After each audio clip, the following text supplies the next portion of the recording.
పెళ్ళైనా పండగైనా వేడుక ఏదైనా పట్టుచీరల ప్రత్యేక వేదిక వారాహి సిల్క్స్. రష్యాపై సంచలన కామెంట్ చేసింది అమెరికా. యుద్ధంలో ఇరాన్కు రష్యా సాయం చేస్తున్నట్టు అమెరికా రక్షణ శాఖ అధికారులు ఆరోపిస్తున్నారు. మిడిల్ ఈస్టులో మోహరించిన అమెరికా యొక్క వార్షిప్లు, అదేవిధంగా ఎయిర్ క్రాఫ్ట్లు, రాడార్ల సమాచారాన్ని ఇరాన్ ఇంటెలిజెన్స్కు రష్యా లీక్ చేస్తుందని అమెరికా అనుమానిస్తుంది. ఇక పరోక్షంగా యుద్ధంలో రష్యా జోక్యం చేసుకుంటున్నట్టు కూడా ఆరోపణలు గుప్పిస్తున్నారు. అయితే తమ యొక్క ఎయిర్ క్రాఫ్ట్లతో పాటుగా డ్రోన్లపైన దాడి చేసేటువంటి లేటెస్ట్ టెక్నాలజీ ఇరాన్ వద్ద లేదని కూడా అమెరికా వాదన బలంగా వినిపిస్తుంది. మొత్తం మీద ఇరాన్ దగ్గర లేనటువంటి టెక్నాలజీతో అమెరికాకు చెందినటువంటి డ్రోన్లను, ఎయిర్ క్రాఫ్ట్లను ఇరాన్ ఎలా ఎదుర్కోగలుగుతుంది? అంటే ఇరాన్ వెనకాల రష్యా ఉంది అనేది మాత్రం అమెరికా యొక్క ప్రధాన ఆరోపణ. ఒకవేళ అమెరికా ఆరోపణ నిజమైతే మాత్రం ఈ యుద్ధంలో రష్యా కూడా పరోక్షంగా పాల్గొన్నట్లే అని అమెరికా భావిస్తుంది.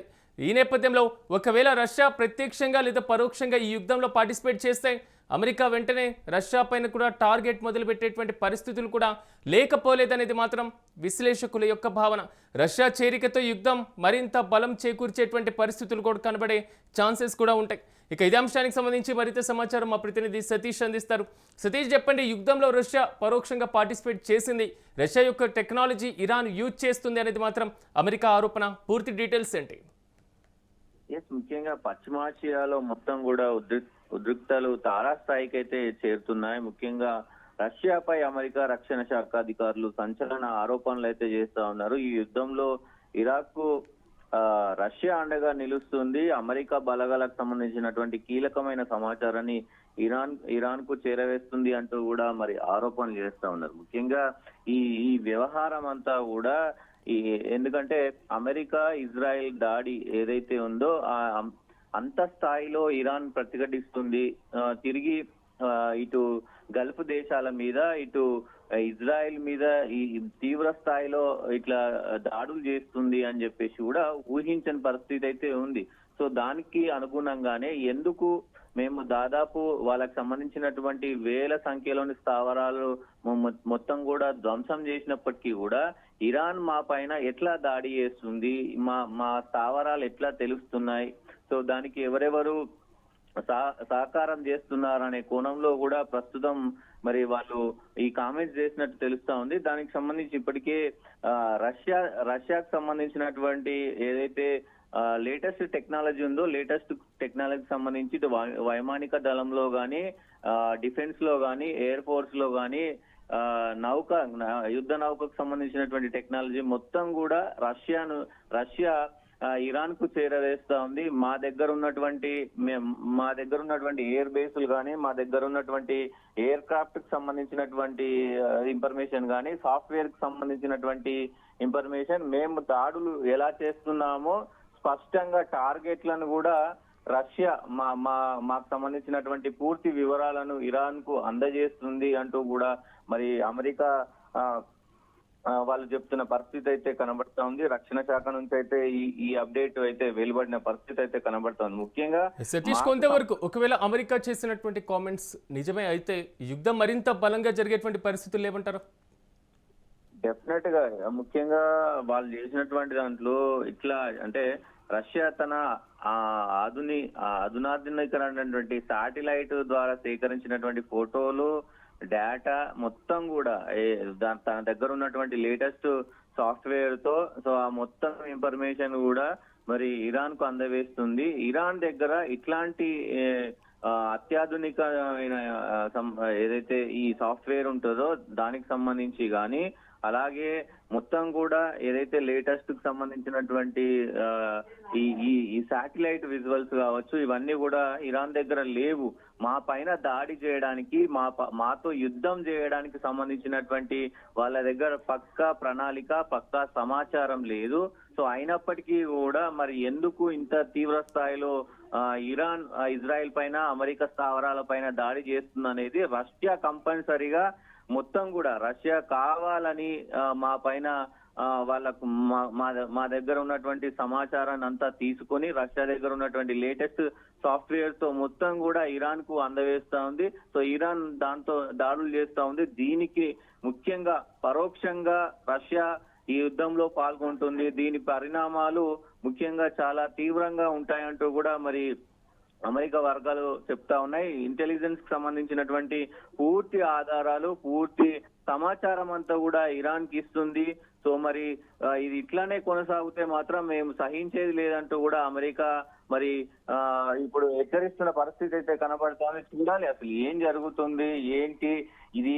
మరి అమెరికా రక్షణ శాఖ అధికారులు ఇట్లాంటి సంచలన ప్రకటనలు చేసినప్పుడు ఇటు రష్యా నుంచి మరి వాళ్ళు ఏం చెప్తారు, పుతిన్ నుంచి ఎట్లాంటి వివరణ రానుంది అనేది కూడా చూడాల్సిన అవసరం అయితే ఉంటది. ఏదేమైనప్పటికీ ఇరాన్ చేస్తున్నటువంటి దాడిని తట్టుకోలేక ఇట్లాంటి కామెంట్స్ కూడా వస్తున్నాయంటూ కూడా కొన్ని వ్యాఖ్యలు అయితే వస్తున్నాయి. దాంతో పాటు ఇరాన్ కి సంబంధించినటువంటి 90% మేము ఏదైతే ఈ ఎయిర్ బేసెస్ గానీ అలాగే మొత్తం యుద్ధ నౌకకు సంబంధించి గానీ మొత్తం వాళ్ళ ఆయుధాలకు సంబంధించి వాళ్ళ యుద్ధ సామాగ్రిని మొత్తం కూడా 90% మేము ధ్వంసం చేశాము అనేది ఇటు ఇజ్రాయెల్ అమెరికా వాదన. కానీ ఇరాన్ అదే స్థాయిలో గల్ఫ్ దేశాల పైన అమెరికా బేసెస్ పైన మొత్తం కూడా ఎక్కడెక్కడ అమెరికాకు సంబంధించినటువంటి యుద్ధ బేసెస్ ఉన్నాయో వాటిని అన్నిటిని కూడా నిర్వీర్యం చేస్తుంది. సో అది తట్టుకోలేని అమెరికా ఇప్పుడు ఇట్లాంటి కామెంట్స్ చేయడం, మరి పుతిన్ దీనిపైన ఎట్లాంటి వ్యాఖ్యలు చేస్తారు అనేది కూడా చూడాల్సిన అవసరం అయితే.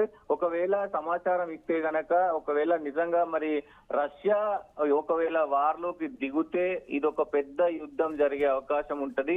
మూడో యుద్ధ ప్రపంచం జరిగే అవకాశం ఉంటది. ఎందుకంటే సిరాజ్, ముఖ్యంగా రష్యా ఒకవేళ ఈ యుద్ధంలో పాల్గొంటే రష్యాకు ఎవరు సపోర్ట్ ఇస్తారు అంటే చైనా సపోర్ట్ ఇస్తుంది. సో అట్లా మొత్తం కూడా ఈ దేశాల మొత్తం కూడా వ్యాపించే అవకాశం ఉంటది.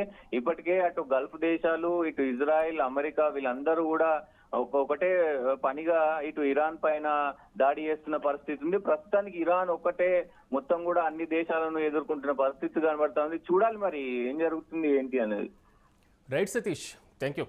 మొత్తం మీద మాత్రం ప్రపంచంలో అత్యంత శక్తివంతమైనటువంటి ఆయుధాలు కలిగినటువంటి దేశాల్లో అమెరికాతో పాటుగా ఇజ్రాయెల్ చాలా కీలకంగా కనబడుతున్నటువంటి పరిస్థితి. కానీ ఈ రెండు దేశాలు కలిసి తాజాగా ఇరాన్ పైన దాడి చేస్తున్నటువంటి నేపథ్యంలో ఇరాన్ కూడా తీవ్రంగా ప్రతిఘటిస్తున్నటువంటి పరిస్థితి. మరీ ముఖ్యంగా గల్ఫ్ దేశాల్లో ఉన్నటువంటి ఏదైతే అమెరికా ఎయిర్ బేస్లు ఉన్నాయో, మరి ముఖ్యంగా ఇజ్రాయెల్కి సంబంధించిన కీలక స్థావరాలు ఉన్నాయో వాటినే టార్గెట్ చేస్తున్నటువంటి పరిస్థితులు కూడా చాలా స్పష్టంగా కనబడుతున్నాయి. మరి ఇరాన్కు ఇంత టెక్నాలజీ ఎక్కడి నుంచి వచ్చింది అనేది ఇప్పుడు పెద్ద ప్రశ్నగా మారింది. తాజాగా అమెరికా కూడా దీనిపైన స్పందించడం జరిగింది.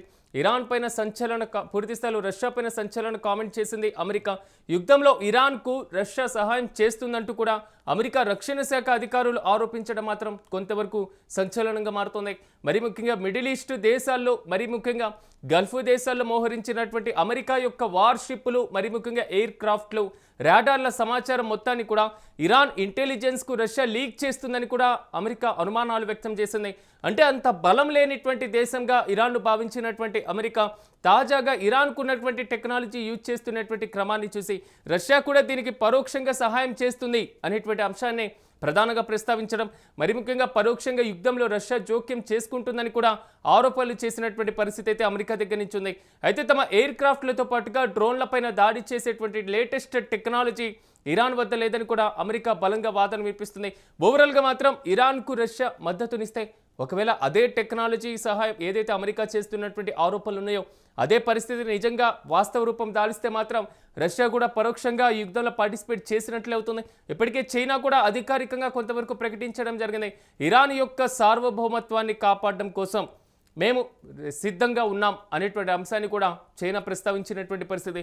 తాజాగా రష్యా కూడా ఒకవేళ పరోక్ష సహకారం అందిస్తే మాత్రం దాదాపు కూడా ఇరాన్ బలమైనటువంటి దేశంగానే ఉండేటువంటి పరిస్థితులు కనబడుతున్నాయి. కొంతవరకు ఒకవేళ టెక్నాలజీ పరంగా అందిస్తే ఎలాంటి సహాయం అందించవచ్చు, అమెరికా చేసినటువంటి ఆరోపణల నేపథ్యంలో ఎంతవరకు దీనికి పాసిబిలిటీ ఉంది అనేటువంటి అంశాన్ని ఒక్కసారి మనం పరిశీలిస్తే, ఒకటి టెక్నాలజీ పరంగా లేటెస్ట్ టెక్నాలజీ అమెరికా దగ్గర, మరి ముఖ్యంగా టెక్నాలజీతో పాటుగా ఇజ్రాయెల్ దగ్గర ఉన్నటువంటి టెక్నాలజీ ద్వారా కొత్త వెపన్స్, లేటెస్ట్ టెక్నాలజీ యూజ్ చేసి డ్రోన్ల ద్వారా దాడి చేసి శత్రువు యొక్క స్థావరాలను పూర్తి స్థాయిలో మాత్రం ధ్వంసం చేసేటువంటి ప్రక్రియలు చేపట్టేటువంటి పరిస్థితులు కనబడతాయి. ఒకవేళ టెక్నాలజీ సహాయం రష్యా దగ్గర నుంచి ఇరాన్ పొందితే మాత్రం అది ఖచ్చితంగా అమెరికా టెక్నాలజీకి కొంతవరకు ప్రతికూల పరిస్థితుల్ని ఇచ్చేటువంటి పరిస్థితులు కూడా కనబడతాయి.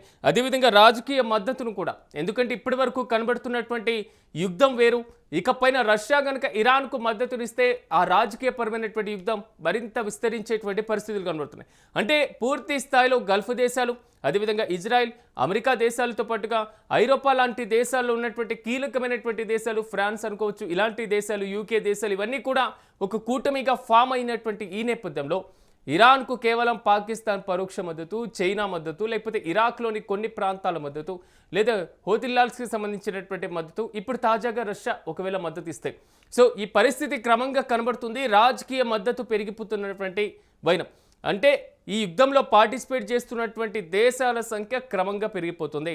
ఒక దేశం యొక్క ఆధిపత్యాన్ని తగ్గించేటువంటి ప్రయత్నం మరో దేశం చేస్తుంది. ఆ దేశం చేసేటువంటి ప్రయత్నాల్లో భాగంగా ఏదైతే శత్రువుకు శత్రువు మిత్రుడు అన్నటువంటి చందంగా మద్దతునివ్వడం, సైనికపరమైనటువంటి మద్దతు ఇవ్వడం, రాజకీయంగా బహిరంగంగా మద్దతు ఇవ్వడం, మరి ముఖ్యంగా సాంకేతిక పరంగా టెక్నాలజీ యూజ్ చేసుకోవడానికి కావాల్సిన లేటెస్ట్ ఇన్ఫర్మేషన్స్ ఇవ్వడం, ఈ మొత్తం కూడా క్రమంగా విస్తరించేటువంటి అవకాశాలు అయితే చాలా స్పష్టంగా కనబడుతున్నాయి. మొత్తం మీద చూడాలి నిజంగా అమెరికా చేసినటువంటి ఆరోపణల నేపథ్యంలో నిజంగా రష్యా పూర్తి స్థాయిలో ఇరాన్కు మద్దతు ఇచ్చేటువంటి పరిస్థితులు ఉన్నాయా? ఒకవేళ ఇస్తే ఎంతవరకు మద్దతు ఇచ్చేటువంటి పరిస్థితులు కనబడుతున్నాయి? పరోక్షంగా యుద్ధంలో పార్టిసిపేట్ చేస్తే మాత్రం యుద్ధం ఇప్పట్లో ఆగేటువంటి పరిస్థితులు అయితే చాలా వరకు ఉండవు.